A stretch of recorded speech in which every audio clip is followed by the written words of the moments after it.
මෝඩ තරුණයෝ ඉන්නවා කොල්ලෝ ඉන්නවා මට ඊයේ හම්බුණා ඔය මනෝවෛද්‍යවරේ කියන හාමුදුරනේ බණවලට ගිහින් කියන්නලු මේ ඉස්කෝලේ 10 පන්ති 11 පන්ති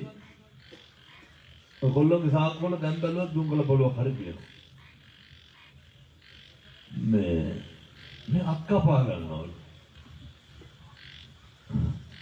අර ડોක්ටර් මන්ට කියනවා ඇහුවලු පුතේ මොකටද කපාගත්තේ කවුරු හරි ඉස්කෝලවල එක ප්‍රේම සම්බන්ධතාවය තියෙනවා කෙල්ල කොල්ල තමයි ඔය කරන්නේ කිරියම්මලා කිරියත්තලා නෙමෙයි නමුත් ඛේද වාචකයේ මොකක් වැඩහරි බොලද කතා මම ඒවා මේ තැන්වල කියන්නේ කියනවලු මේ ඒක දරා ගන්න බැරුව මම අත කපා ගත්තා කියලා තාත්තා කිව්වලු පුතේ මේ තියෙන නහරවල් කියලා පෙන්වවලු ඔබ තව ටිකක් ඕක කපා ගත්තා නම් ඔය අත මිම්මත්තර කවදා වැඩ කරන්නේ නැහැ. එතකොට අරකි ඉන්නවද කියලා අහුවලු. මේ ගොංගස් පිනද